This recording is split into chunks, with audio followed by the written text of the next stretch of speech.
Is there a secret history of the United States intentionally hidden by the mainstream media? Could there be a secret society of fat-moneyed businessmen whose agenda has been the cause of every major war and economic depression? Is there a shadowy elite gently pulling the strings of our world to bring about their own self-serving political program? The answers may surprise you. Nearly 200 years ago, Thomas Jefferson wrote, "If the American people ever allow the banks to control the issuance of their currency, the banks and corporations that will grow up around them will deprive the people of all property, until their children will wake up homeless on the continent their fathers occupied." Throughout the history of the United States, there's been this running battle over who controls how much money is in the system. Will it be some privately owned central bank, or will it be the people, the Congress, for the benefit of everybody in the country? Everything evolves around the Federal Reserve, a private bank that was given a monopoly on the creation of paper money. Every $100 bill which the Federal Reserve System prints and is sold to the United States at full face value represents a $100 loan. Even though the government pays for it, they still pay interest. 100 years after Jefferson, Abraham Lincoln pondered these same issues. The government should create, issue, and circulate all the currency, he said. Creating and issuing money is the supreme prerogative of government. Adopting these principles will save the taxpayers immense sums of interest, and money will cease to be the master and become the servant of humanity. What do the fears expressed by Jefferson and Lincoln and modern-day economists have to do with what President George Bush called the New World Order? It's a conspiracy. What else can you call it? It's a conspiracy against the people of the United States and of the Western world. Just when you think you're ahead of the game, someone changes the rules. This week, we'll visit the scene of a crime so huge that most of you will not believe it to be real, and so perfect that even today, 86 years after the fact, few realize that the crime even took place. The creation of the Federal Reserve System was about more than just money. Some refer to it as the secret birth of a criminal conspiracy to rob the American middle class of its hard-earned wealth. Others believe it to be part of an attempt to bring the world under the control of a shadowy international elite that calls itself the New World Order. And through it all, we have wars, assassinations, and Martians. In fact, if it weren't for the Martians, you might have heard about this mother of all conspiracies a long time ago. We know now, within the early years of the 20th century, this world was being watched closely by intelligences greater than man's. On October 30th, 1938, the Mercury Radio Network interrupts the music of Ramon Raquello and his orchestra from the Park Plaza Hotel of New York City for a special news bulletin. The infamous War of the Worlds broadcast begins with its terrifyingly real description of an invasion from Mars. And before the night is out, 1 million people will run panicked into the streets. I'm extremely surprised to learn that a story which has become familiar to children through the medium of comic strips. After what has been a closely guarded secret for nearly 50 years, Orson Welles' original broadcast turns out to be no mere show business stunt. Should have had such an immediate and profound effect upon radio listeners. But instead was a complex psychological warfare test conducted by C.D. Jackson for the Rockefeller Foundation. When the results are compiled nearly 2 years later, they are released to an elite whose names most men will not speak of over a whisper. Among them groups like the Bilderbergers, Trilateral Commission, CFR, and the Federal Reserve. C.D. Jackson was the equivalent of being the head of the National Security Council in the White House under Eisenhower. He was the chief of psychological warfare. The breakthrough discovery that the War of the Worlds broadcast was actually a psychological warfare test is key to understanding why experts believe that the Federal Reserve, the Bilderbergers, and other closed exclusive elite groups are pulling the strings that control our societies. Well, it's a fraternity. They have a common objective. And this common objective is to maintain control. America grew so rapidly and became wealthy so quickly that really we've always been the thorn in the side of this New World Order crowd. They've just never been able to get us completely under their control. So America is the target, and once they finally get us subdued, the rest of the world would fall very quickly. Moguls like the late J.P. Morgan, a man so excessively wealthy his likeness adorns the tycoon card in the board game Monopoly, are all safely cloaked behind their own carefully constructed versions of history. But are the private agenda of these select few woven permanently into the fabric of world economy? Are we simply the unwitting pawns in a game whose rules were written amidst the clandestine corridors of private social clubs 100 years ago or more?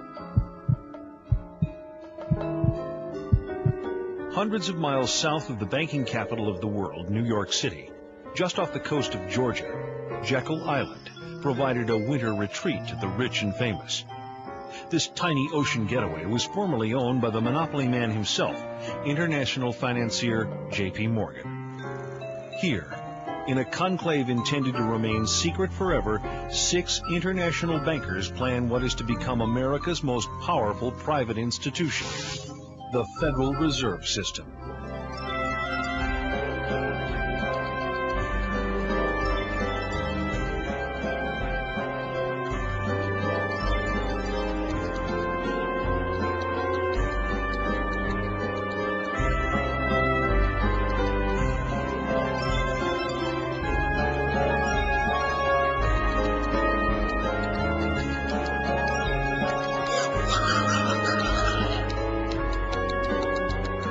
The Jekyll Island story is one of the great untold stories of the 20th century. These bankers who got together, left Hoboken in a sealed train, and the reporters were going crazy. They knew this was big.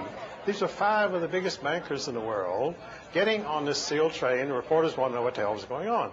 And they didn't know for years what had happened. It is at the urging of the famous poet Ezra Pound that Eustace Mullins begins his own personal search for the truth about the origins of the Federal Reserve. Ezra Pound's young artists and writers friends were killed during World War I. Ezra wanted to know why they died. Digging book by book, row by row, in the entire economics section of the Library of Congress, I found this little magazine with the Jekyll Island story in it. When I took that to Ezra Pound, he was so thrilled. It was the biggest discovery of his life. In fact, Ezra Pound called the Jekyll Island story the biggest detective story of the 20th century. But why? Andrew Gray, grandnephew of one of the 6 men who met to plot the creation of the Federal Reserve System, scoffs at talk of secret cabals. Well, I'm asked whether the Jekyll Island meeting can be automatically classed as a conspiracy. And the answer, first of all, is that the need for secrecy does not necessarily imply conspiracy. Very important legislation of any kind cannot be drafted in public forum. Back in 1910, they called themselves the Jekyll Island Club. Collectively, members represented more than 1/6 the wealth of the entire world. So anxious were they to keep any knowledge of their meetings secure, they used code names even when talking to friends. "We're going to Jamaica," they would say, and those in the know would understand they were traveling to Jekyll Island. The immediate excuse was the money panic of 1907, which was engineered by Jacob Schiff and the Rockefellers to gain control of some corporations they were after.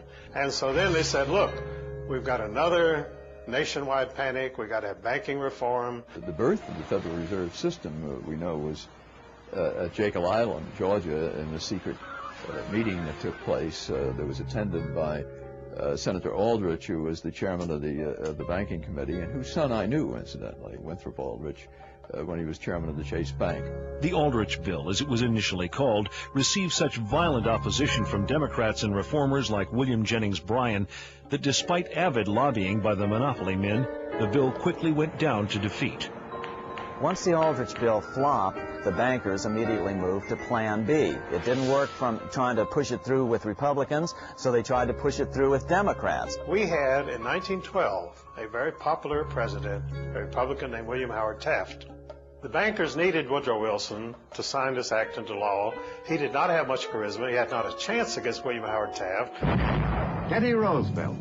He was an explosion upon the political scene. Dynamic, outspoken, warm, colorful, exciting, inspiring. And under the surface was a man of ideals.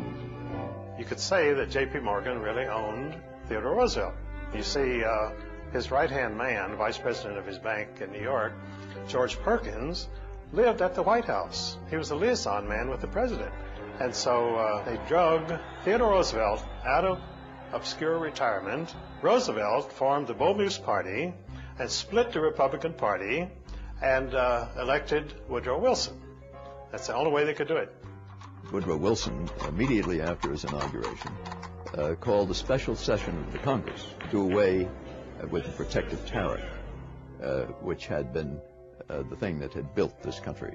The second thing that happened was that the income tax came in. And the final thing was the creation of the Federal Reserve, which took place in December, around the Christmas holidays in 1913, that put the cap on this whole revolution.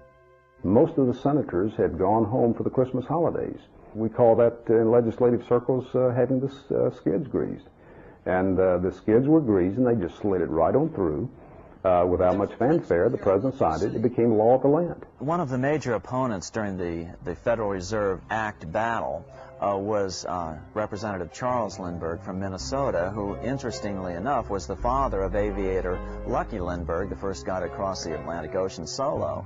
And Lindbergh fought them tooth and nail and referred to the Federal Reserve Act as the worst legislative crime ever perpetrated in the history of the United States. And that may indeed well be true. By 1916, even President Wilson was worried. He lamented, "The growth of the nation and all our activities are in the hands of a few men." Near the end of his life, Wilson said that he had been deceived into signing the Fed into law, reportedly murmuring just before he died, "I have unwittingly ruined my government." In law, when any people meet together to plot to rob somebody, that becomes a criminal operation. It can never be anything else. Throughout its subsequent history, it can never overcome that initial criminal beginning. And that's where we are today, a criminal syndicate. That's all it is. That's all it ever has been. Did the creation of the Federal Reserve represent a takeover of the United States by shadowy international financiers? Certainly, the Fed was designed to serve somebody's interest, but whose? Not the American banking community. It was the international banking community. The Morgans were an international family. The fortune had first been made in England, but they were allied with the Rothschilds and others in England, and one of their agents drafted the script for the Federal Reserve. The Rothschild family is one of the wealthiest families the world has ever known. By the early 1800s, they established themselves as the most important bankers in all Europe. By the end of the 19th century, they're said to control half the wealth of the world. As Rothschild biographer Derek Wilson explains, Rothschild critics have justification for their anxiety. The House of Rothschild is immensely more powerful than any financial empire that has ever preceded it, and it's able to control governments behind the scenes, secretly. Economic power, political power go hand in hand, and it's like Mayer Rothschild of the Rothschild banking family in Germany said, "Give me control of a nation's monetary system, and I care not who writes their laws." Nathan Rothschild in 1820 might have had more right to say that than any of his successors. The statement is more or less absurd. The Federal Reserve does not control the money supply. The Federal Reserve influences the money supply. To say that the Federal Reserve only influences the money supply is like saying a robber with a gun to your head is only influencing you to give him his money. And of course, if you give him your money, you may be spared your life, but here again, you don't have your money anymore. There has been, in the last 30 or 40 years, a much greater international flavor to the activities of the Fed because the banking system has become global. And you could no longer regulate the U.S. money supply by simply via the domestic Federal Reserve banks. The Federal Reserve controls the very heart of what's happening with money.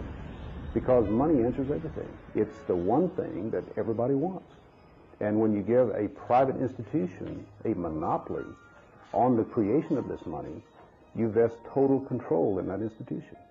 If you have the money, you can get any law passed you want. So who do you care whether Bill Clinton is president or who is senator from New Jersey? It doesn't make any difference because you write a check and you get another senator. One of the stickiest questions in this debate is this: just who owns the Federal Reserve? The City of London set the whole thing up. The Federal Reserve Bank of New York is principally owned by 5 merchant banks in London, chartered by the Bank of England.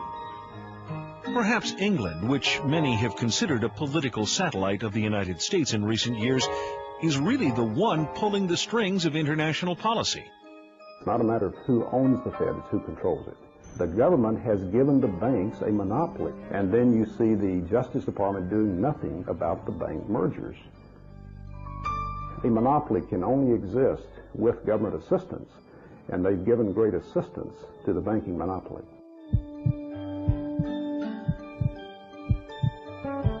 Perhaps the headiest allegation made against those who run the Federal Reserve is that they are responsible for 3 of the biggest tragedies of the 20th century: World War I, World War II, and the Great Depression.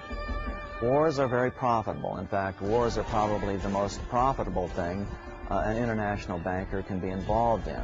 So consequently, throughout the last at least 300 years of North American and European history, you see incidents of international bankers backing both sides of a conflict.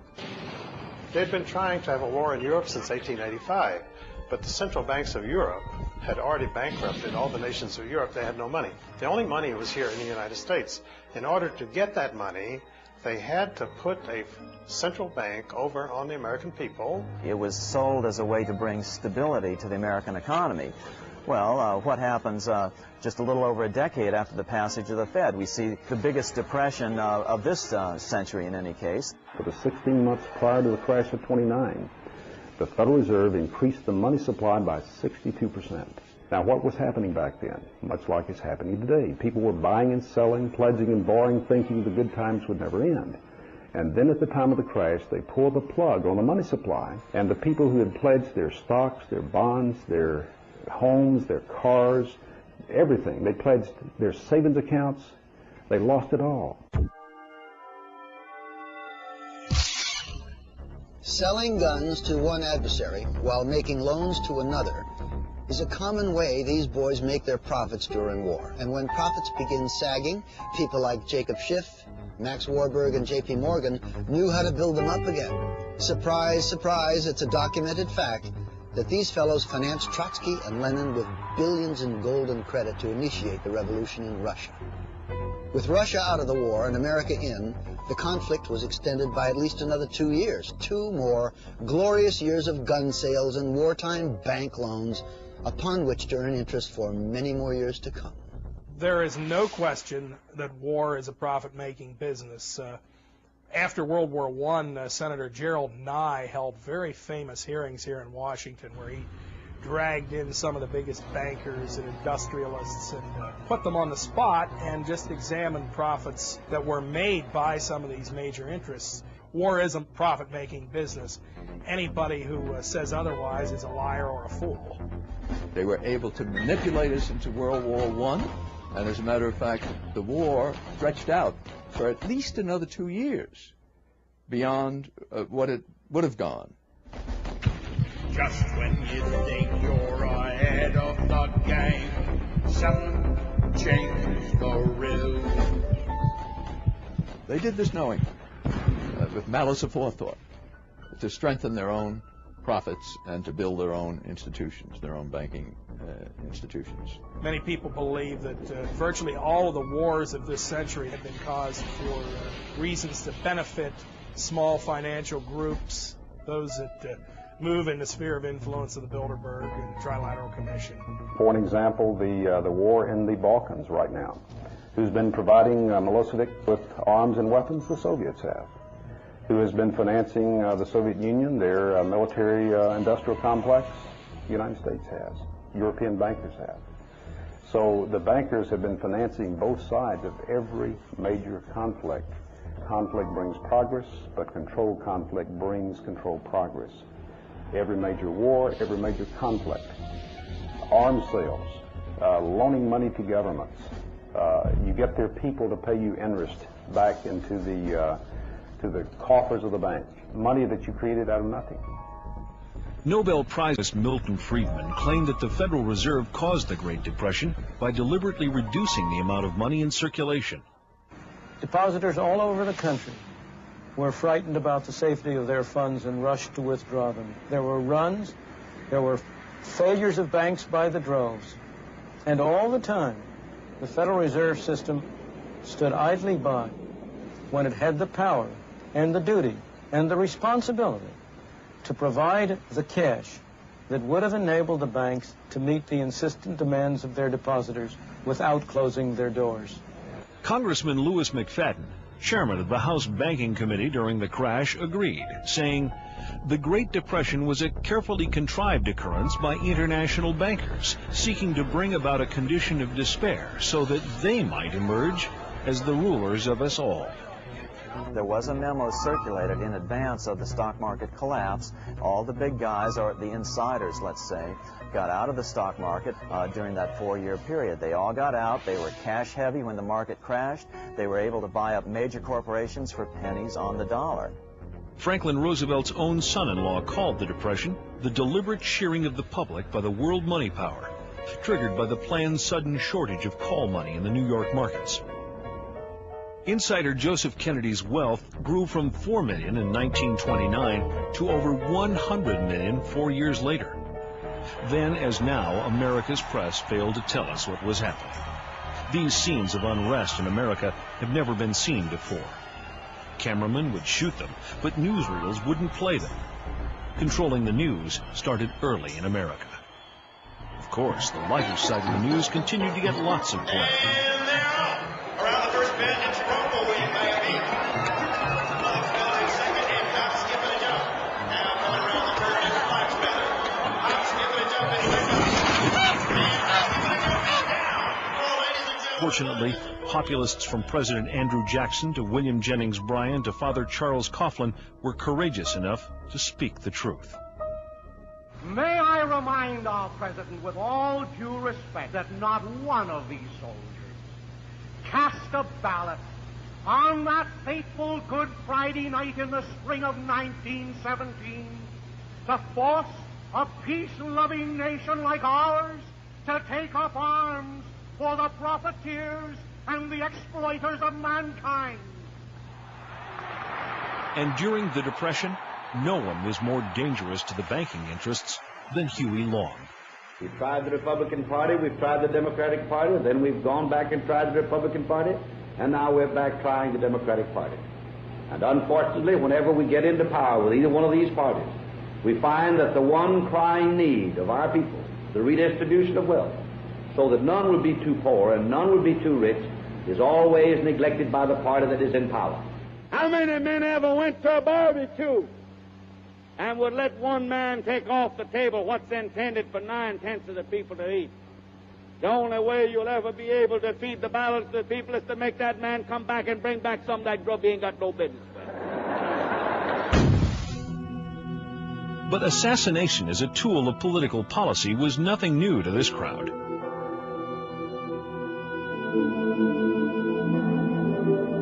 President Jackson, for example, in his era, he was the leading opponent of the privately owned central bank. Well, what happened to him was an assassin who was connected to international bankers, it was later found out, got right up to Jackson, stuck 2 pistols in his belly, fired both at the same time, both misfired. Jackson was saved. And interestingly enough, even though history books don't spend much time dwelling on this bank problem, Jackson himself numbered this as his leading accomplishment. In fact, on his tombstone, do you know what's on it? It's, "I killed the bank." 7 changes the rules. Going back to the American Civil War, Germany's Chancellor Otto von Bismarck declared, "The division of the United States was decided by the high financial powers of Europe. They were afraid that the U.S. would upset their financial domination over the world. They saw tremendous booty if they could substitute two feeble democracies burdened with debt to the financiers in place of the vigorous republic sufficient unto herself. Abraham Lincoln realized this, and so stood firmly for preservation of the Union. But Lincoln needed money to win, lots of it. He went to the Wall Street bankers who wanted 36% interest per annum. Honest Abe chose a less expensive alternative, choosing to have Congress issue the money. The bills were called greenbacks, and they weren't backed by gold, only by the full faith and credit of the United States. With Congress issuing the money, not 1 penny of interest was paid to private bankers. The assassination of Lincoln was related to the bankers wanting control of the money. The same thing went for John Kennedy, that he was planning to reintroduce the U.S. notes rather than Federal Reserve notes. And of course we go back to the Constitution of the United States, which provides that the Congress shall coin the money, the currency, and regulate the value thereof. If you go out and ask the average person on the street who issues the money, they'll say the government issues the money. That's why the lie works, because people know intuitively that the government should issue the money. Well, the Federal Reserve is neither federal and has doubtful reserves. You will not find the Federal Reserve in the blue pages of government in any phone book. You will find it in the business pages next to Federal Express. Congressman Louis McFadden fought the Fed to his last breath. He once called it a superstate controlled by international bankers and international industrialists acting together to enslave the world for their own pleasure. 2 attempts were made on his life, one from a man wielding 2 pistols, both shots missed, and the second from a poisoning attempt, but fortunately there was a doctor on hand to pump his stomach. Of course, a conspiracy powerful enough to cause both world wars and the Great Depression would have to have a clubhouse somewhere, if only to split up the cash. It turns out they do. If you haven't heard of the Bilderbergers, it's for one reason only. They haven't wanted you to. At their annual closed-door meetings, no outsiders are allowed even close to the building. Here are gathered the most powerful individuals of the Western world, united regularly at club meetings. Yet nothing is reported by the New York Times, the Washington Post, or the LA Times. What really fascinates me is the complete blackout in the American press. For more than 20 years, I've gone down to the press club every day. I check the wires in their library, mingle with other paper boys, and I asked them the question many times, why, when if 120 film stars or 120 NFL football players met behind locked and guarded doors at a remote location for 3 days, you'd try very hard to penetrate and find out what those movie stars or football players are doing. Well, I have no curiosity at all when 120 of the world's most powerful financial leaders and political leaders meet for 3 days in a remote location behind armed guards in a complete blackout. Well, I have no curiosity. Actually, quite a bit of security, but it's discreet. So what would happen if someone tried to sneak through the trees back there? I don't know. I wouldn't want to try it. What we do hear coming out of those meetings is incredible about the plans of the New World Order to consolidate power. Political power and economic power coming together at the highest level. But what I call the lapdog media, the control media in this country, you would think that they would be going to court, crying freedom of information, open meetings, sunshine law, and all of these things, but the silence is deafening. Attendees at recent Bilderberg meetings have included presidential advisor George Stephanopoulos, Senator Sam Nunn, David Rockefeller, former Senator Lloyd Bentsen, and Henry Kissinger. 1 month earlier, 50 liberal groups met in Washington to discuss their opposition to international banks and economic globalization. In reaction, one of the major items on the Bilderberger agenda was the role of liberals in various organizations. Also on the docket, the separatist movement in Canada, how fragmented Canadian provinces could be absorbed into the United States. Next, the expansion of NAFTA from Alaska to Chile, to boost corporate profits by encouraging American businesses to move to Latin American countries, where the costs of labor are low and environmental laws are not enforced. Do organizations like the Bilderbergers, the Council on Foreign Relations, and the Federal Reserve pull the strings of our lives like master puppeteers? Or are such ideas merely the paranoid ravings of conspiracy theorists? The people who call conspiracy theorists are not the conspiracy theorists themselves. We're talking about facts here. The Bilderberg Group does exist. The Federal Reserve does exist. The people who are members of the Bilderberg Group are also the people who do control the Federal Reserve.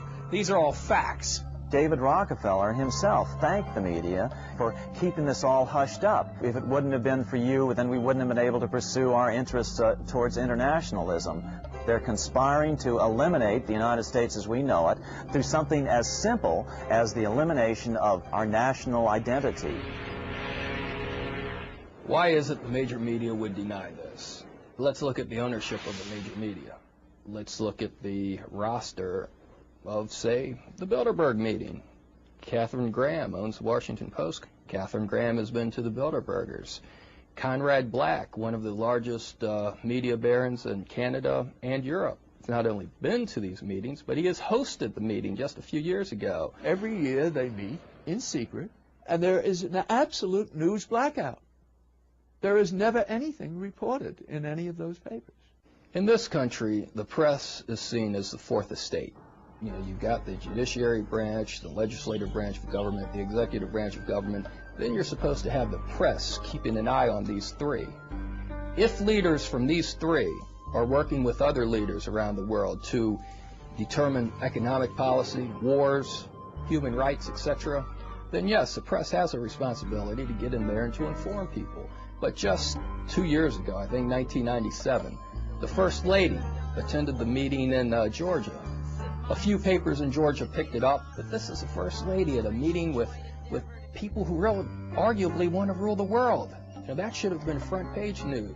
Well, the fifth estate are the international bankers, and they just couldn't accomplish their goals without being to control the electronic media. Now, what they hate more than anything else is this outbreak amongst the internet, cable TV, radio talk shows. That's what they can't control. They need control, and without it, they aren't going to get what they want. Of course, one person's sinister conspiracy could just be another person's private affair. The Bilderberg is a clubby atmosphere. That's what it is, really. It's a clubby affair. By invitation only. Now, when you see groups like Council on Foreign Relations, Bilderbergers, Trilateral Commission, you have to remember bankers work internationally, and the central banks in all countries work together, and they do this through special groups. They formed the Council on Foreign Relations at the Versailles Peace Conference after World War I. Now, many conservatives believe the CFR runs in the United States, but it only does it secondhand because the real orders come out of London first.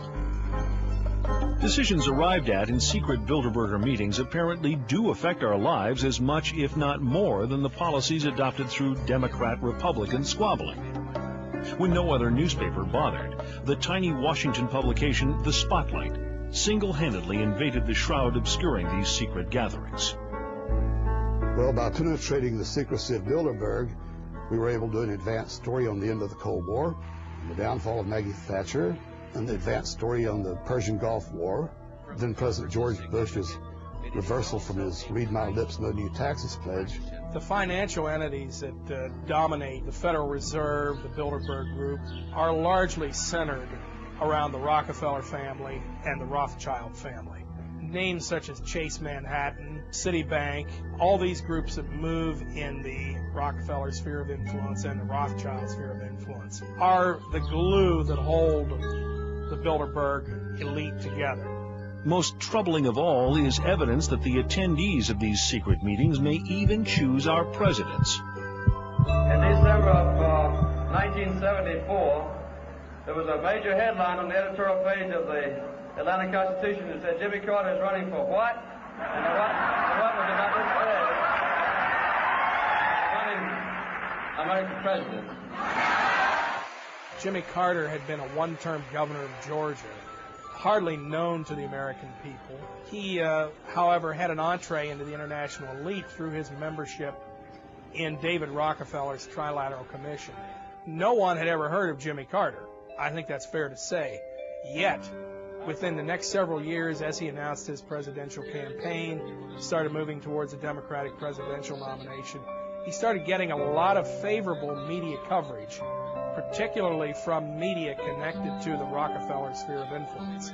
Jimmy Carter was painted as a populist, a man of the people. I remember when we couldn't find a microphone.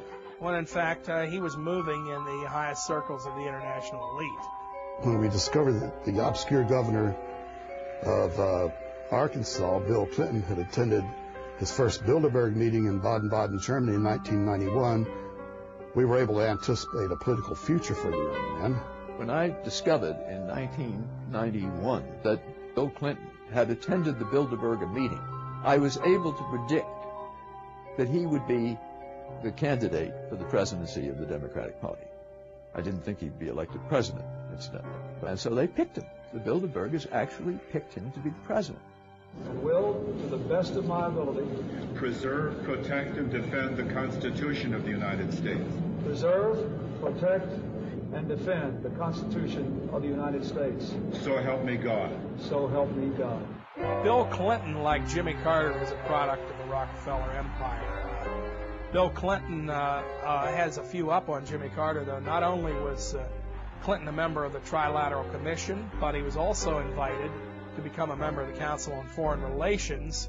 He had the imprimatur of the Rockefeller and Rothschild families. Well, you know, I grew up like everybody, every other kid in the United States, thinking, President of the United States, most powerful man in the world. But it's just not the case. You know, even Bill Clinton has admitted that he is only a virtual president anymore. That was in a speech in September of 1998.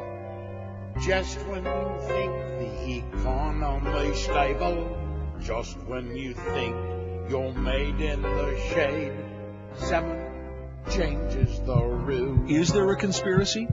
If we are onto the fomenters of what's loosely called the New World Order, the free movement of capital and goods across national boundaries is clearly a big part of their agenda. The global elite have been the primary promoters of free trade precisely because of the fact that they are the ones who control the major multinational corporations.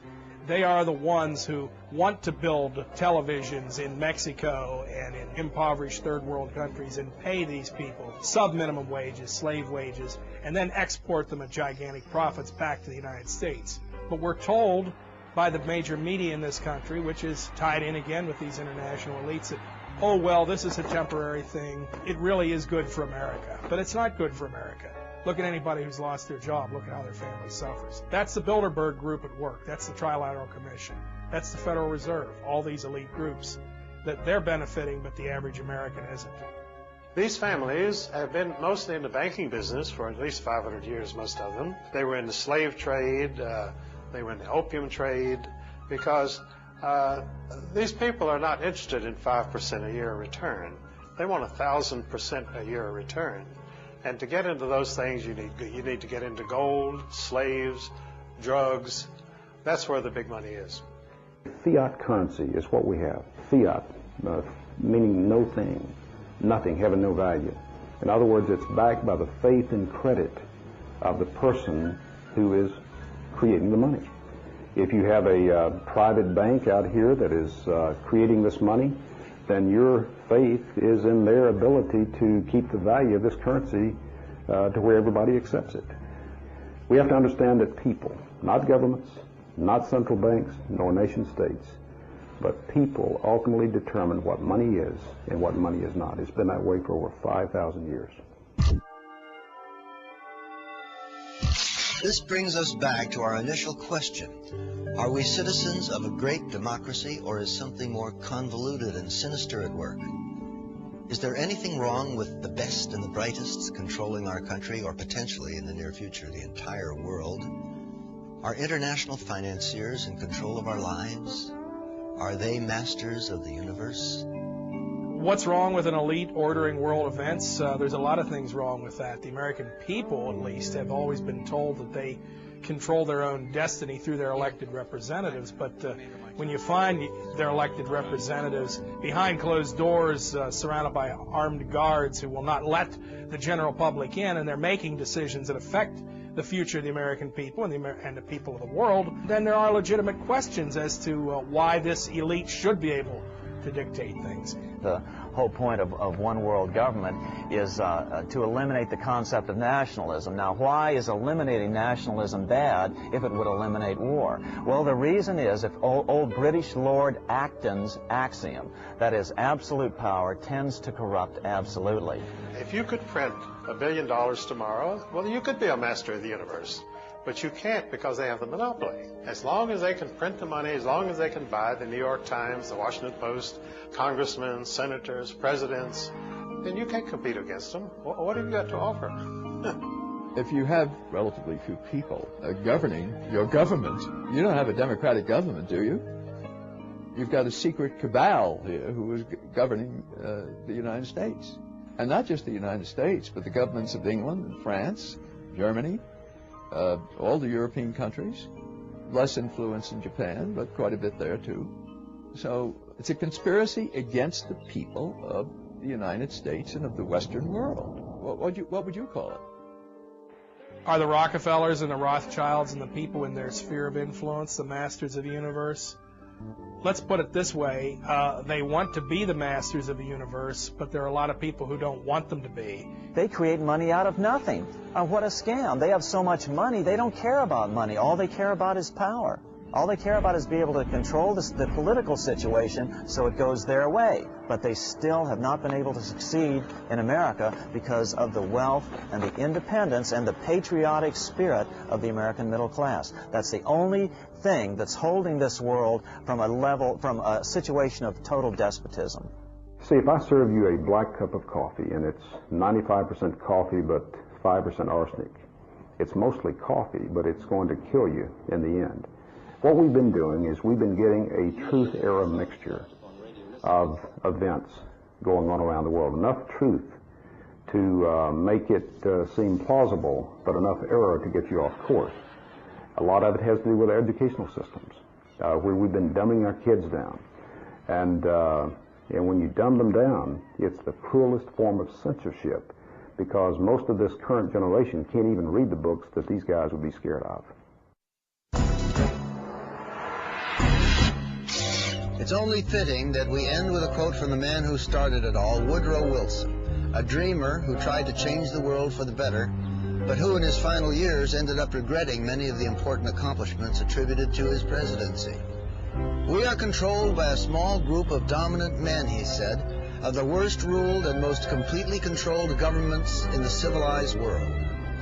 Is there a sinister conspiracy in control of our lives? Are there masters of the universe? If there are, I'm not one of them, nor would I want to be. Democratic societies have always been the crowning glory of human civilization, and in a democracy, the people decide, they don't have their decisions made for them. Masters of the universe, you've seen the evidence, you decide. Just when you think that your life has turned sunny, you're counting your money, tasting the honey. Just when you think you're ahead of the game, someone changes the rules.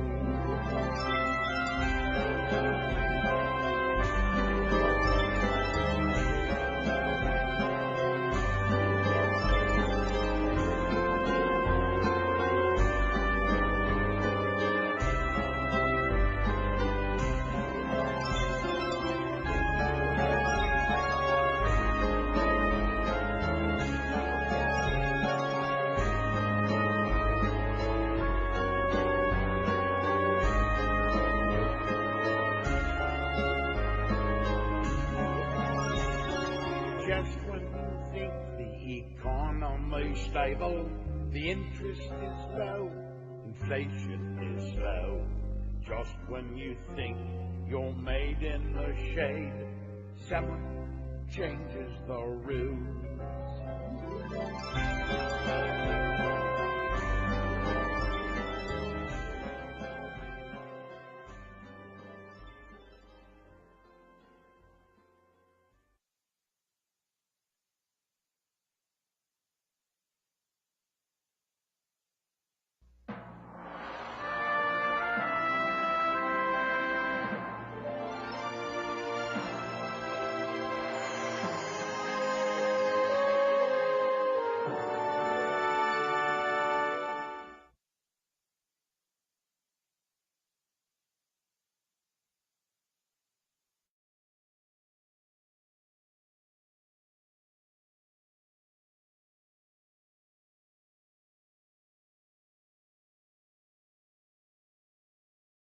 face value represents a $100 loan.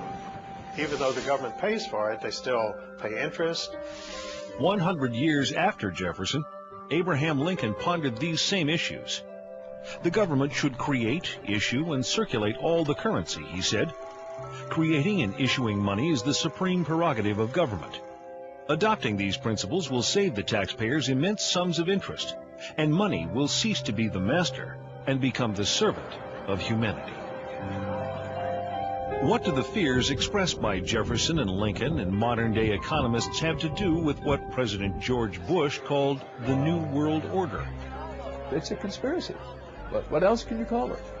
It's a conspiracy against the people of the United States and of the Western world. Just when you think you're ahead of the game, someone changes the rules. This week, we'll visit the scene of a crime so huge that most of you will not believe it to be real, and so perfect that even today, 86 years after the fact, few realize that the crime even took place. America grew so rapidly and became wealthy so quickly that really we've always been the thorn in the side of this New World Order crowd. They've just never been able to get us completely under their control. So America is the target, and once they finally get us subdued, the rest of the world would fall very quickly. Moguls like the late J.P. Morgan, a man so excessively wealthy his likeness adorns the tycoon card in the board game Monopoly, are all safely cloaked behind their own carefully constructed versions of history. But are the private agenda of these select few woven permanently into the fabric of world economy? Are we simply the unwitting pawns in a game whose rules were written amidst the clandestine corridors of private social clubs 100 years ago or more?